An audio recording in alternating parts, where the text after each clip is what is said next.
সেইদিনা আছিলে দেওবাৰ। গৰম যিহেতু ইমানেই বেছি পৰিছিলে, ওলাই যাবলৈ একদম মন যোৱা নাছিলে জানেনে। আবেলি হৈ অহাৰ লগে লগে আকৌ মনটোৱে আকৌ কিবা এটা খাওঁ খাওঁ কৰেই নহয়, কিন্তু বনাবলৈ একদম মন নাই, যিহে এলেহুৱা মানুহ। তাৰপিছত পাকঘৰটোতে ভুমুকিয়াই চালোগৈ কি আছে কি নাই। দেখিলোঁ যে নিমকি কেইটাৰ বাহিৰে আৰু একোৱেই নাই।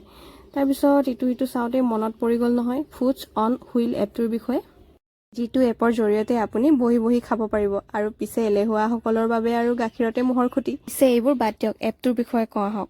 ফুডছ অন হুইল এনে এটা এপ যাৰ জৰিয়তে আপুনি সোণাৰীৰ পৰা 15 কিলোমিটাৰ ৰেঞ্জৰলৈকে বিভিন্ন ধৰণৰ বস্তু যেনে ৰেষ্টুৰেণ্টৰ ফাষ্টফুড, মাছ, মাংস, ফ্ৰুইটছ, গ্ৰচাৰীৰ পৰা আদি কৰি অৰ্ডাৰ দিব পাৰিব। আৰু এই এপটোৰ প্লে ষ্ট'ৰতে পাই যাব আপোনালোকে।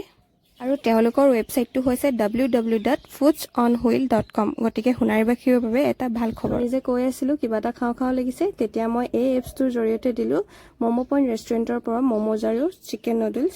এইফালে অৰ্ডাৰ দিয়া বস্তুকেইটাও আহি পালে। এইফালে মই দিছিলোঁ চিলি ম'ম', টেষ্ট কৰি চাওঁ কেনেকুৱা হৈছে।